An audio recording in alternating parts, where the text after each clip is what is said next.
Let's do this.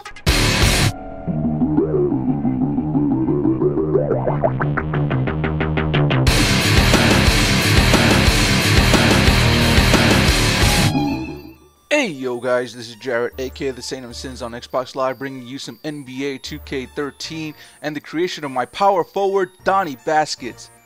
I had intended to make this all about the start of my career with Donnie here, but a few things kinda came up that pulled me in the direction of this video. Some Blacktop action featuring Sub the Gamer and his boy Middy's Beast. Being a part of GameFace Studios in their Skype chat, I was able to hook up with STG, who was looking for someone to play some Blacktop with, and wanted to get a feel for what it's like to actually socialize. I had to jump right on that opportunity. But I'm getting too far ahead of myself. Right now, I'm still creating Donnie here, and I've got to explain the character decision here. Obviously, this isn't based upon myself, as my name is Jared. I mean, you should know this given I say it at the start of every video. Yet I still felt I had to explain this. I'm now saddened. Anyway, this character was something I wanted to represent me and a player I've grown up idolizing, Don Mattingly. Weird, I know, but there really aren't a whole lot of basketball players that I grew up liking. Sure, I could have based this creation on Charles Barkley, Horace Grant, Charles Oakley, or even Hakeem Olajuwon, who I really mimicked the style of play when I got in on the post. But ultimately, I wanted this character to feel more like myself, and to do that I had to stick to my roots here, making him white. No. I wanted to stick to the upstanding player and model that Donnie Baseball was. I took some privileges with the character, like the name spelling not matching Mattingly's nickname, and the character going to Michigan instead of being from Illinois. He's still going to play more to my style, but instead of focus on pass first, I'm looking to post up and bully on the inside. I had debated with myself if his last name should be Baskets or Buckets, but in the end, I felt the more appropriate name would be Baskets, as I'm not going to be much of a shooter as much as I am a fundamentally sound paint player. Now, I hadn't played as a power forward before in previous 2K My Player modes, but this time around, I felt I wanted to step away from the point guard model. Instead, I wanted to create a complementary style player to Michael Kidd-Gilchrist, as I really wanted to end up on the Bobcats for this year's My Career. Sadly, my talents were drafted by...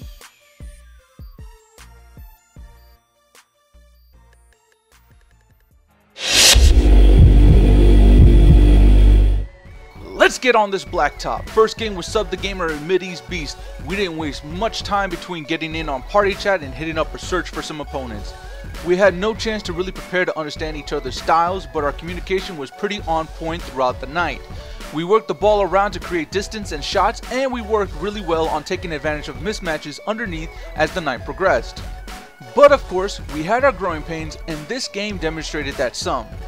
I was coming into this game completely cold, having only played the Rookie Showcase and nothing else with Donnie. I played a lot more online private matches with C-Dude9590, and I may bring a lot of those games just because of how hilarious the situations were. But back to this Blacktop, this may have been my first game of that night, so I needed a chance to warm up. Now, I didn't add in all of the footage of the full creation of my player's shot selection and attributes, but just to bring you up to speed, I'm rolling with a 6'9", 279-pound power forward back to basket build. The reason for the odd weight is because the last time I put him at 280 plus pounds, the game glitched him to 230. I have no idea how or why that happened.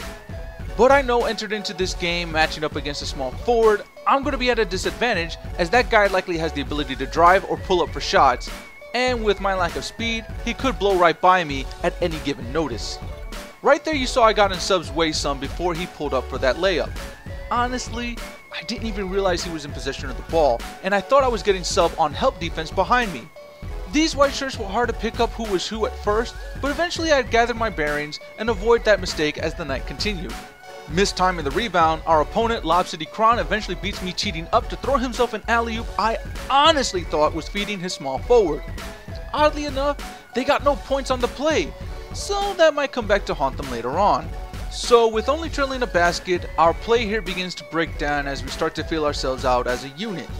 Communication to move the ball around was still working up to that level of comfort we ended the night on, but it wouldn't hurt us here on this possession despite some ugly looks and a lot of crowding. An up fake gets the entire opposing team in the air before I drop in that tying bucket, and that one is mostly attributed to the fact that I had a difficult time trying to retrain myself to use the shot stick over hitting the X button. Back on defense, we give up some ground before I pull down the read, kick out to Beast, who finds an open sub who drains the big boy shot beyond the arc. That's the sort of thing we look for all night in every game. That kind of balanced play where I stuffed up the paint, Beast played more of a point role, and Sub being the Ray Allen of the crew, dropping buckets to speed up our climb to victory. This fit me well. It left me in the comfortable position of playing my style of game despite having a mismatch of smaller, more athletic players to have to guard or worry about stripping me down because of my lower ball security rating. As the night wore on, we all fell into our roles pretty naturally, and if any of you saw IPodKingCarter's livestream from October 9th that featured the surprising drop-in by QJBeat, you might already be aware of how wet Sub the Gamer's shot is. Sorry KSpade, boy's shot is wet. Speaking of the two prominent members of Money Team, I jokingly dropped a challenge on Twitter to them after an entire night of just face-rolling kids left and right on the Blacktop. So if we ever get that game rolling, expect pretty much everyone involved to be uploading it with their own perspective and stories. I can already hear Q, Spade, Earn, and Jones making excuses for why they just got bullied.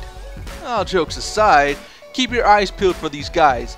Full House Entertainment might just be blowing up with some awesome Blacktop gameplay, and you certainly don't want to miss out.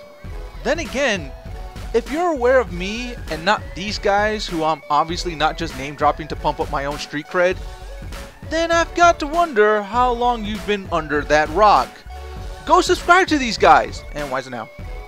Now that I've got that out of my system, back up into this game where we're protecting a 3-basket lead over this random group that I suspect weren't really teammates. There certainly doesn't seem to be a lot of communication amongst them, nor ball movement between them, and they certainly don't seem to be setting up or running their own brand of plays to get better looks. It seemed like they were all out for themselves once we started pulling away some, but the one being left out the most was Boss, the small forward, who as you already saw ate me up alive on that drive to the basket. But they're capitalizing on our defensive errors and communication gaps to close the gap, but no teamwork is really beginning to blossom there, which told me this was our game to lose. If Beast, Sub, and I couldn't get on the same page, we'd be dropping an L on our first game together, and that's not the plan you want to write up when you're trying to bond and create a crew here. But hey, I already spoiled to you that we kept on grinding and got better as the night went on, so maybe we could recover from an L on our first team up, right? Well, let's see. Up 3 after Beast's 2-point jumper falls, we all clog the paint to prevent any easy buckets, only for their 2-man, Quays 2010, to kick out and find Ball 793 open for a mid-jumper. So maybe I was too quick to assume they weren't going to start trusting one another anymore, but it seems the passing is more out of desperation from Lob City Crown's part, who wants to drive on possession. It seems the only two wanting to pass around are the lonely Quays and Boss, who has torched me 3 times so far in this game. Why he wasn't getting more involved on offense was beyond me. So with the Ringers battling back, this possession we look to keep alive as Sub finds me on the skirts of the post where Donnie gets a left-handed layup on the other side of the rim. But back on defense, a driving Lob City Crown notices the triple team in the post and actually kicks out to Quays behind the line for the game-tying shot. It was defensive mistakes like that we would eventually start to clear up as the night progressed, but here it was an obvious growing pain of getting used to trusting each other to guard positions and our men.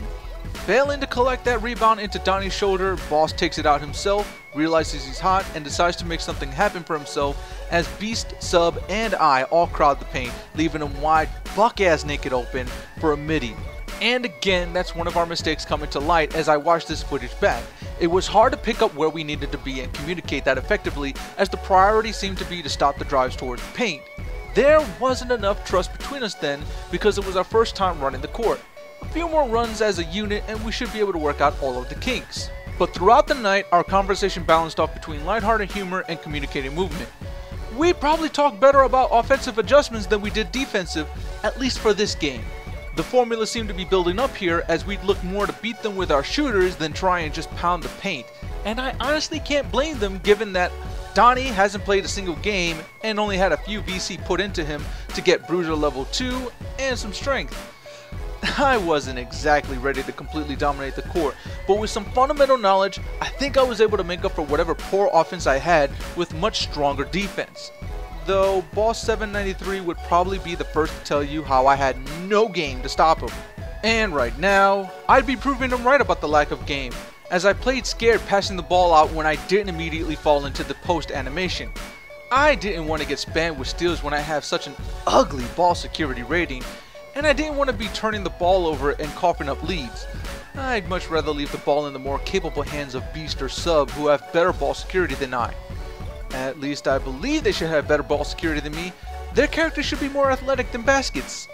And speaking of athletic, I get torched again by Boss.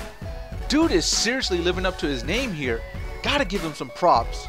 Or as we white people call it, credit. Wait, that almost sounds like a racist banker's joke. Well, fuck. That's unfortunate. I think I need to apologize for making unwarranted statements about the status of that man's financial standing. Maybe in another video. Maybe not. Right now we're down a basket and the chat between us is about how we need to set up for a 2-ball to take this lead and control the pace of the game. With a little patience and sloppy D by Lob City Crown, Beast finds himself open to drain one from the top of the arc.